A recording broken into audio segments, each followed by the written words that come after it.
The samurai era is dying. From its rise nearly 950 years earlier to its final battle, the age of the warrior has reached its end. In that last clash, a group of fighters outflank the enemy and storm their command center. The lead warrior confronts the opposing commander and defeats him, only for modern artillery to rain down moments later. Overwhelmed by this unfamiliar kind of warfare, the samurai falls into a trench and realizes too late that swords are useless against cannons. 10 years later, that warrior, Suzira, still suffers from PTSD.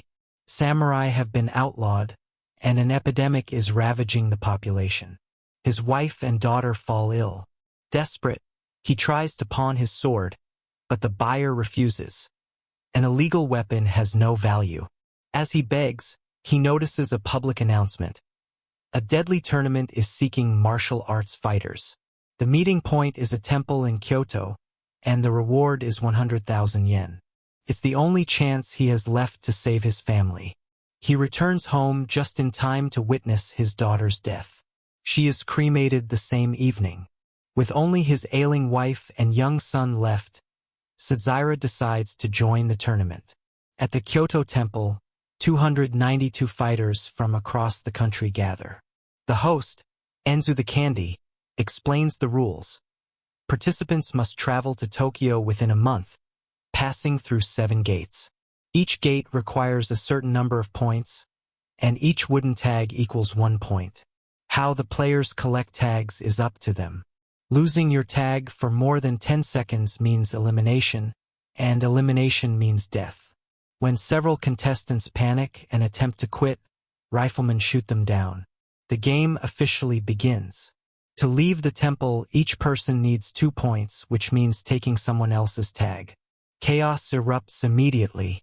A dreadlocked samurai strikes first, slashing a nearby competitor, and the massacre spreads throughout the courtyard. Suzira freezes as battlefield flashbacks overwhelm him, until he sees a terrified teenage girl in the melee. Remembering his daughter, he rushes to save her, relying on evasive footwork and blunt force instead of killing blows. He drags her into the basement. Her name is Futaba, and she needs the prize money to save her sick mother. Inside, they encounter a mysterious warrior who knocks someone out with a dart. He recognizes Suzira as Kokushu, a renowned assassin, and respectfully gives him the fallen man's tag. With enough points in hand, Suzira and Futaba push toward the exit, but a giant fighter blocks the path. Suzira tackles him into the frenzy, letting the other contenders overwhelm the brute. Meanwhile, in a private room, influential men read a letter from the organizer. It reveals the tournament's true purpose: to exterminate the last surviving samurai. They are relics clinging to a dead age, the note declares. Let us destroy these ghosts who dare call themselves warriors. Suzira and Futaba pass the first gate and head toward an inn as rain begins to fall. At the bridge, they encounter Kanza, the violent warrior who drew first blood and is seeking revenge on Kokushu. A brief distraction allows Suzira and Futaba to slip away through the narrow streets, but Kanza soon catches up. Futaba flees on Suzira's command, and Kokushu engages Kanza in a brutal fight that crashes through the flimsy houses. The clash pushes Suzira past his trauma. Recalling the old samurai teachings, draw your sword and cut off his head, he finally unsheathes his blade. He defeats Kanza, but refuses to kill him, leaving the frenzied man confused and enraged. Before the battle can resume, Futaba suddenly arrives on horseback, interrupting the fight. Suzira takes the chance to flee. At the inn's courtyard, he advises Futaba to remove her tag and quit in the morning. But she refuses. She needs the prize to help her mother and the children at the shelter. They are interrupted by a stranger who previously helped them at the temple. He proposes an alliance. He has done the calculations. With 292 players and the final gate requiring 30 points, only 9 people can mathematically survive. And he suspects the organizers have a hidden twist prepared for the finale. He arranges a future meeting place and advises Suzira to embrace his past as a soldier. He joined the tournament, he says, only to see the sunset of the samurai with his own eyes. Elsewhere in Tokyo, the chief of police, Kawadi, is assigned to investigate the tournament. The authorities suspect foreign agents are sponsoring it to destabilize the nation, and any unrest must be crushed. Meanwhile, still hunting Suzira, Kanza terrorizes a small village until he is confronted by Kikumi, a former noble-born bodyguard who lost his status when samurai were banned. He has joined the tournament in hopes of rebuilding his life. Kanza immediately challenges him.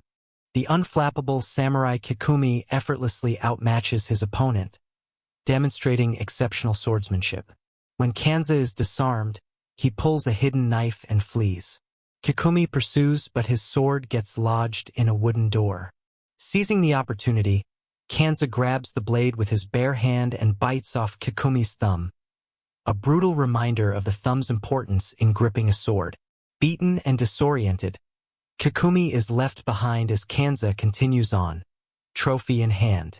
Meanwhile, Suzira and Futaba stumble upon a group of exhausted samurai who no longer wish to participate. All of their collected tags have been taken by stronger competitors, leaving them with only the tags around their necks. On a nearby hill, a squad of riflemen observes. One samurai dares to remove his tag. Seeing no immediate consequence, the others follow. But once 10 seconds pass, the soldiers open fire, eliminating all the rule breakers. Suzira experiences another wave of Vietnam-like flashbacks. When the squad leader confronts him, Suzira draws his katana and, in a single decisive strike, decapitates the man.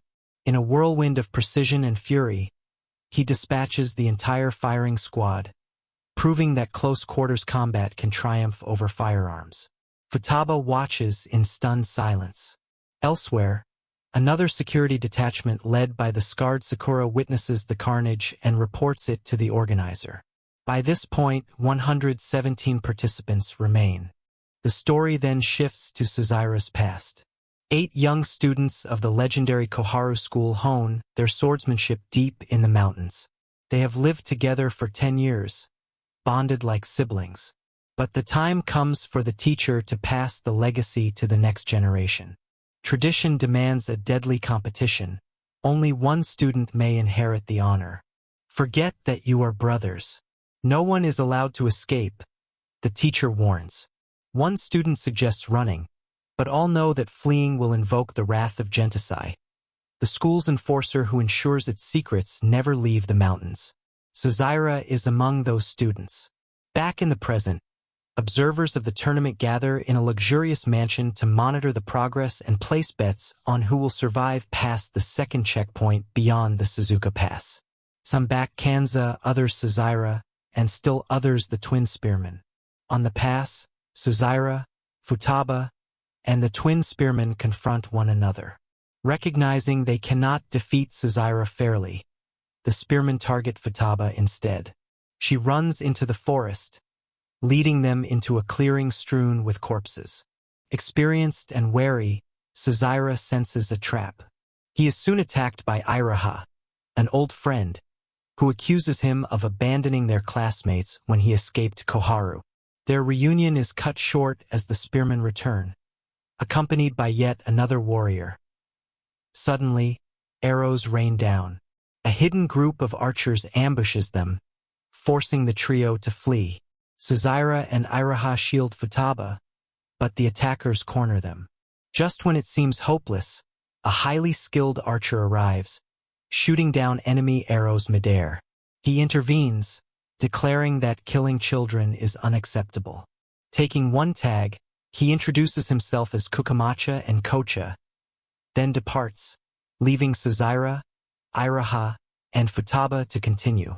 Meanwhile, in Tokyo, Kawaji reports to his superiors that samurai are fighting their way from Kyoto toward the capital, even using firearms, a dangerous spark that could ignite unrest.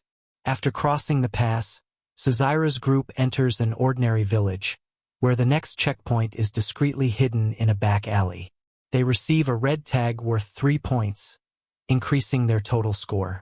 Kojin, the stranger who met them earlier, explains the game's true nature. It is Kataku, the three beetles. In this deadly contest, insects are placed in a jar to fight until only one survives. The last standing becomes a god, with the power to destroy all others. Kojin urges them to uncover the organizers' true plan, promising an experiment the next morning, and advises rest. In his room, Suzira recalls his escape from Koharu on the eve of the school's deadly test. Remembering the old wisdom, if you don't want to die, run while you can, he fled, leaving his friends to face their fate. He remembers the ringing of unseen bells as he descended the mountain, a haunting sign of a relentless pursuer. When he reunited with his classmates, he learned they had survived by working together against their enraged teacher and then scattered, fearing the mythical jinns would hunt them. In the gray night forest, an old man jingling bells appears at a campfire where three participants plot an ambush. In seconds, he dispatches them and chases the last one down, revealing himself as jinns, a relentless hunter searching for someone specific. Back in the present, Suzira recalls Iraha's time after escaping Koharu. She survived as a knife thrower in a small open-air tavern, entertaining drunk patrons, a far cry from her disciplined days at the school. By this stage, only 95 participants remain, and the deadly tournament continues to tighten its grip. One day, news arrives from one of the brothers at Kuryu. Jinns has already killed 2 of their number. The group realizes they must cooperate, using the tournament itself as bait to deal with the relentless pursuer. Drawing on Futaba's memories, Kaijin pieces together critical information and unveils his 2-part plan. First, they need to test the organizer's reach. If a participant is handed to the police with their certificate, will the organizers secretly eliminate them for breaking the rules? Second, they must discover where the bodies of eliminated competitors are taken. In Tokyo, Akuba grows suspicious of the Zayatu representatives. All 4 industrial leaders have conveniently gone on vacation, and cryptic telegrams keep arriving from the slopes of Mount Fuji. The police chief dispatches Kawaji to investigate, just as he brings in another group of detainees. Meanwhile, Suzira's group executes Kaijin's plan in the city. They enter an entertainment hall and spot several other contestants. But it is a trap. Hired thugs, unaware of the tournament rules, attack them. Outnumbered and nearly unarmed, Suzira and his allies avoid turning the hall into a bloodbath. The brawl becomes a chaotic mess. Knives flash sporadically, bones crack, and the thugs eventually lose enthusiasm. Ultimately, the group is captured. Kaijin presents the captives with a choice. One will be handed to the police, the other released without a tag. Both outcomes count as eliminations and are meant to provoke the organizers. Meanwhile, Kanza, searching for Suzira, encounters the archers Kukamacha and Kocha. He attacks civilians in broad daylight, forcing the archers into a duel. They manage to wound him in the arm, but he continues his rampage, blending with fleeing crowds. An accidental shot hits a bystander, prompting Kocha and Kukamacha to draw their blades. But before a fight can erupt, Sakura intervenes, warning Kanza to stop unless he wants to test whether he can outrun bullets. Kaijin executes the first part of his experiment. He hands a participant over to the police while disguised, observing alongside the young man Sayama. The police escort the captive, who quickly realizes the truth. They are simply executed on the spot. Hiding above the ceiling beams, Kaijin drops down to inspect the cell, just as the officers return to finish him, too. Meanwhile, Futaba and Iraha mislead the organizers' surveillance agents through a maze of alleys, causing them to pick up Suzira, who pretends to be dead. They transport him to the Mitsui Bank, one of the Zayata headquarters. Inside the vault, among safes and documents, lies a warehouse of corpses, the missing competitors. Suzira quietly begins his work, strangling a telegraph operator and scouting the room. Then Sakura enters with 2 assistants. Suzira hides, but the cramped space gives him little cover. Recognition hits. Sakura is his former comrade, thought dead after their last infamous battle. Now alive, he demands a duel to the death out of loyalty and honor. Meanwhile, Kawaji meets the Zayato leader in his mansion. He reveals he masterminded the tournament, a scheme designed to destroy the nation's industrial elite and exterminate the samurai class. He recounts the battle where he ordered artillery and riflemen to fire indiscriminately, killing both enemies and injured soldiers to eradicate a class that had outlived its era. Back in the bank vault, Kaijin uses his speed and agility to dodge gunfire, fighting his way to a balcony where Sayama waits. Inside, Suzira and Sakura clash ferociously. Their blows break weapons, forcing them to improvise with discarded gear from fallen competitors. Just as Sakura nearly defeats Suzira, a smoke grenade, rolled in by Iraha and Kaijin, creates confusion. Using the opportunity, Suzira escapes. The group regroups, piecing together what they've uncovered. The tournament is backed by powerful elements within the police, providing manpower, weapons, and funding through the Zayato. The question now is, what ultimate goal are they pursuing, and what awaits anyone who reaches Tokyo? Kaijin advises Suzira to use his old government connections. Though reluctant to stir up the past, especially regarding Futaba, whom he has grown attached to, he contacts the Ministry of Internal Affairs via telegraph. Majima, the minister's assistant, receives the message. Suzira promises to expose a government-level conspiracy in exchange for protection for Futaba. Majima arranges security for the next town and reports to the minister. As the group moves to the next checkpoint, they face another challenge. While they have enough tags for themselves, the peaceful, loot-loving Sama has none. The samurai initially consider abandoning him, but Futaba's heartfelt plea convinces them to give him 1 point, allowing him to stay in the game. A guard accidentally reveals that only the last 9 participants who reach the capital will survive. A glimmer of hope for Kaijin, though he suspects a trap awaits. Approaching the next town, Kaijin suggests splitting up.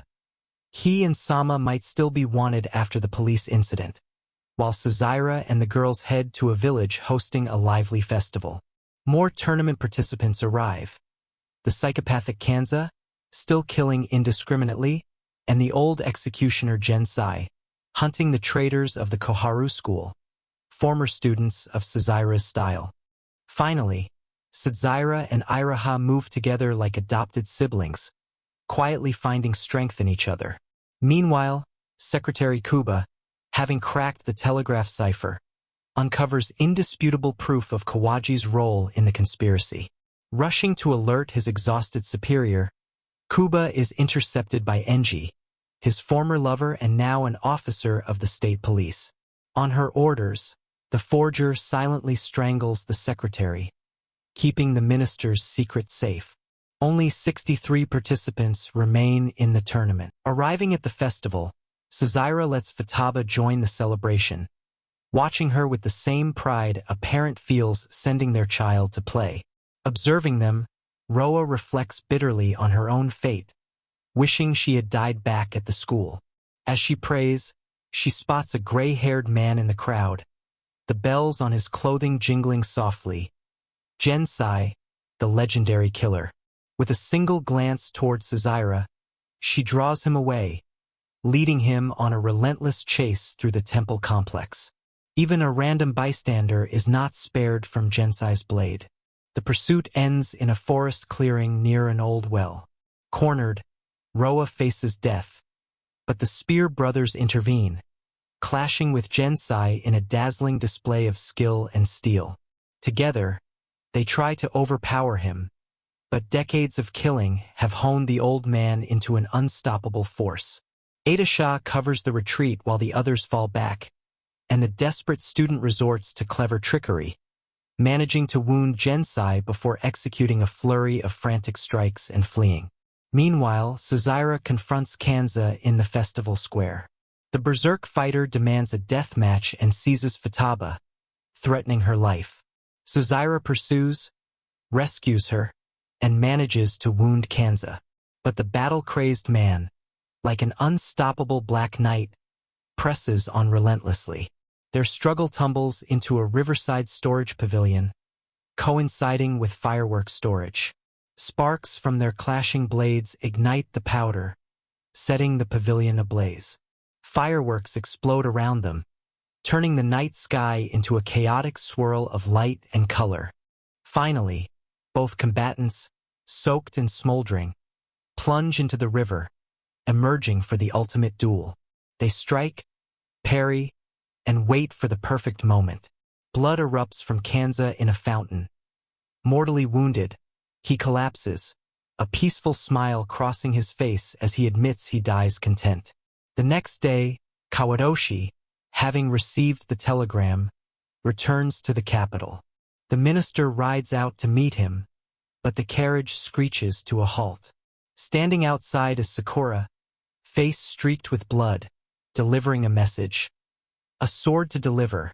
No one lasts forever. News of the Minister of the Interior's assassination spreads across the country. Suzira receives a message from Majima, urging him to return immediately to the capital after the minister's murder. Idrota and the brothers tend their wounds, reminded that as long as Gensai lives, none of them are safe. To close this dark chapter, they must unite once more, just as they did in their childhood.